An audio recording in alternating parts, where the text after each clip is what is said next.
lembrando que aqui eu estou sem máscara, que não tem nenhum aluno, tá? A gente está bem tranquilo, estou só aqui eu e vocês. A gente vai falar um pouquinho sobre os fatores climáticos, ou seja, quais são aqueles fenômenos que vão interferir nos chamados elementos do clima.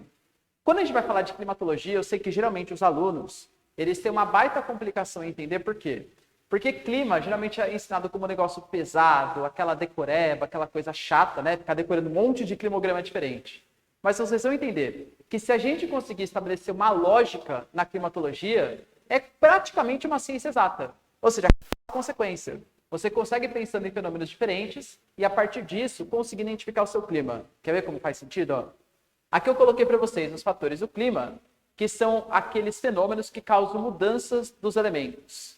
Quando você começar a analisar como a latitude, a altitude, as correntes marítimas, a maritimidade e a continentalidade e as massas de ar interferem no clima, vocês vão conseguir definir qualquer clima que vocês quiserem. Tipo, sei lá, quero saber como que é o clima de Portugal. Qual que é a latitude? Qual que é a altitude? Qual a corrente marítima? Qual a maritimidade e continentalidade? Qual a massa de ar? Você consegue identificar. Relativamente simples, tá? Não é tão difícil assim, juro para vocês. Vamos lá, ó. Como que cada um desses fatores interferem? A latitude, lembrando, galera, que a latitude é a medida angular, ou seja, é a distância de um ponto em relação à linha do Equador. A latitude, se eu pegar o nosso queridíssimo planeta Terra, esquemático aqui, a linha do Equador é um ponto de latitude zero, e quanto mais distante da linha do Equador, maior vai ser a latitude tanto para o norte quanto para o sul. Tudo bem? A latitude, quanto maior a latitude, ou seja, quanto mais distante da linha do Equador, menor a temperatura. Convenhamos que é relativamente simples isso também. Quando você compara dois territórios, vamos pegar no caso do Brasil, Macapá, bem na linha do Equador, com Porto Alegre, que é a capital mais distante da linha do Equador, Porto Alegre é uma capital muito mais fria, porque está mais distante da linha do Equador. Quanto mais longe, mais frio. Outro fator a ser levado em consideração é o fator altitude. A altitude é muito fácil. Quanto mais alto, mais quente, porque está mais perto do sol. Nada bem, esquece isso, hein? Esquece isso. Quanto mais alto, mais frio. Mas não está mais perto do sol? Por que não é mais quente? Vamos pegar a diferença de altitude? A diferença de altitude, a mínima e a máxima que a gente tem. Santos, 0 metros. Nível do mar, Himalaia, 8.000 metros. 8 quilômetros de diferença.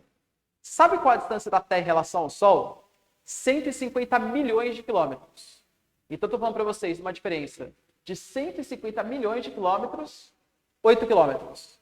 Então, claro, o Himalaia está mais perto do Sol? Tá, mas é desproporcional. Não tem a mínima relação. O Himalaia, mesmo sendo mais perto do Sol, não é isso que vai causar maiores temperaturas. O principal fator que vai interferir é a diferença de pressão atmosférica. Portanto, quanto maior a altitude de um ponto, menor a temperatura. Por quê? Aqui eu coloquei para vocês 3 cidadezinhas que estão na mesma latitude, ou seja, a mesma distância em relação à linha do Equador, mas que têm altitudes diferentes. Campos do Jordão, 1.500 metros, mais ou menos. São Paulo, 800 metros, mais ou menos. E Santos, 0 metros. A média térmica em Santos, anualmente, mais ou menos uns 25 graus. São Paulo, mais ou menos uns 21 graus.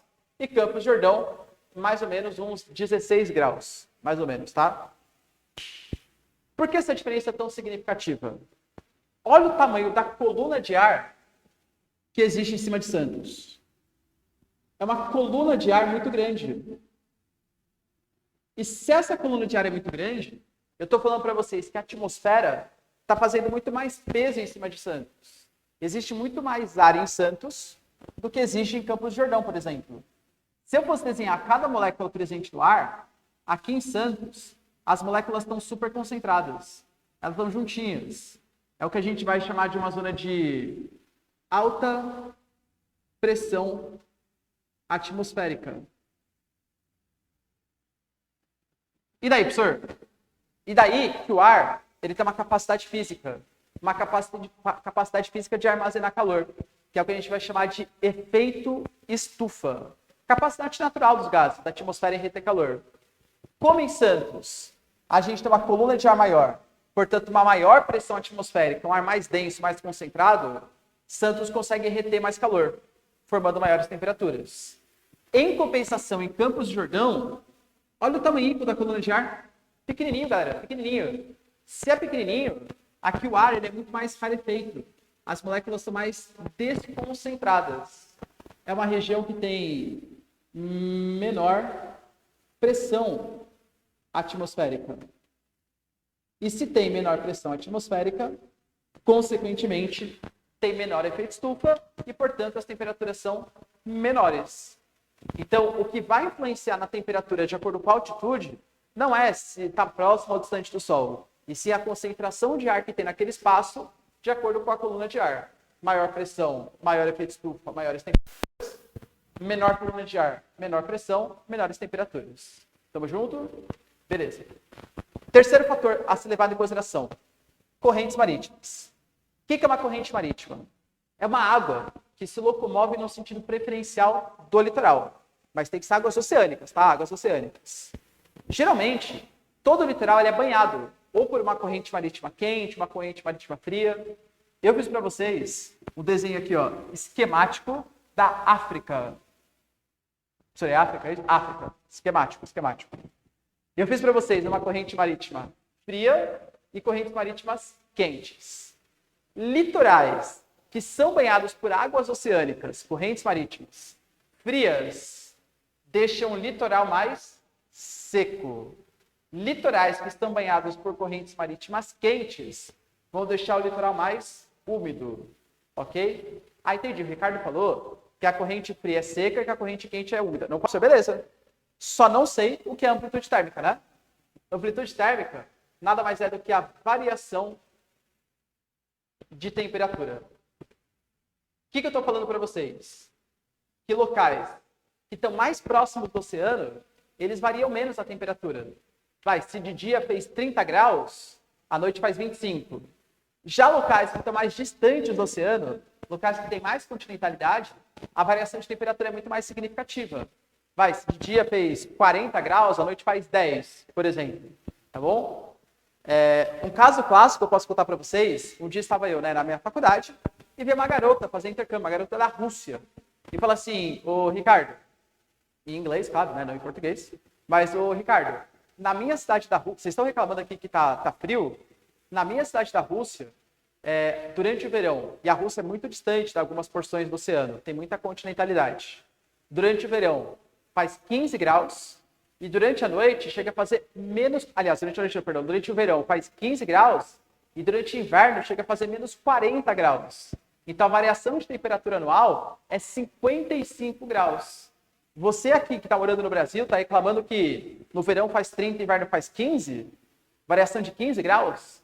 Por quê, galera? Dentre outros fatores, a variação de temperatura aqui no Brasil é menor porque tem mais maritividade. Está mais próximo do oceano. Quanto mais distante, maior vai ser essa variação de temperatura. Isso acontece principalmente por conta da água. A água, ela é conhecida como um regulador térmico. Isso, confesso que tem muito mais a ver com física propriamente do que geografia. Em física, vocês aprendem uma grandeza chamada de calor específico dos materiais. Cada material tem o seu calor específico. O calor específico da água é 1. Isso quer dizer que a água demora para esquentar, mas também demora para esfriar. Locais que estão próximos do oceano, locais que são mais úmidos, tem muita água. Consequentemente, quando está muito, muito quente, a água está fria. Então, ela começa a absorver o calor da atmosfera, faz com que não fique tão quente assim. Em compensação, quando deveria estar muito frio, porque está inverno, etc., a água ainda está quente. Então, ela começa a liberar o calor que ela absorveu. Portanto, locais muito úmidos, muito próximos do oceano, a água, ela ameniza a temperatura. A água é tipo um amenizador do clima. Faz com que não fique tão quente assim, porque rouba calor quando está muito quente, e que não fique tão frio assim, porque libera calor quando está muito frio. É mais ou menos essa ideia, tá bom? Então, maritimidade varia menos a temperatura, continentalidade varia mais a temperatura. Beleza? E por fim, o fator massa de ar. O que é uma massa de ar, professor? É um vento. Só que é um vento muito, muito forte. E que ele se locomove, ele se desloca, e por onde ele passa, ele vai levando as suas características físicas. Uma massa de ar vai nascer numa porção, e por onde ela se desloca, leva as suas características. Por exemplo, aqui no Brasil, vocês gostaram da África, né? Esquemática. Esse aqui é o Brasil. Ah, esquemática. Temos, por exemplo, uma massa chamada de MPA, conhecida como massa polar atlântica. Se ela é polar, quer dizer que ela nasceu próxima do polo, uma massa fria.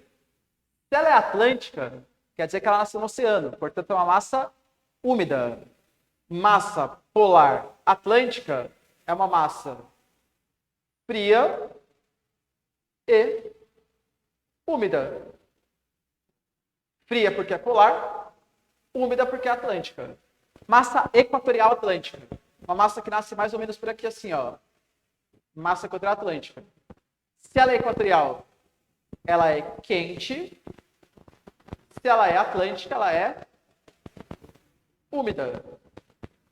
E qual que é a ideia, pessoal? A ideia é que por onde ela passa, ela vai levar também as suas características. Por exemplo, massa MPA, massa fria e úmida. Ela vem se deslocando pelo Brasil. Chegou aqui na região centro-oeste brasileira. Vai deixar o centro-oeste frio e úmido. Massa equatorial atlântica, massa quente e úmida. Atuou no litoral do Nordeste. Vai deixar o litoral do Nordeste quente e úmido. Beleza? Se você conjugar esses 5 fatores de maneira única, de maneira unidas, você consegue entender qualquer clima. Quero entender o clima, sei lá, de Portugal. Latitude, temperado. Altitude, próximo de zero, uma região litorânea. Está muito próximo do oceano, varia pouco as temperaturas. Não tem grandes massas de ar atuando. E tem uma maritimidade muito elevada, porque é uma área litorânea. Então você consegue pensar mais ou menos como que é o clima de todas as regiões, baseado nesses 5 fatores do clima. Isso vai ajudar bastante vocês a conseguir entender um clima sem precisar ficar naquela decoreba. Decorar o clima tropical, decorar o clima temperado, ficar desesperado, né, para conseguir decorar todos os climogramas. Faz muito mais sentido vocês entenderem do que vocês ficarem decorando. Belezinha? Fez sentido? Então é isso aí, galera. Beijos, abraço, tchau e tamo junto.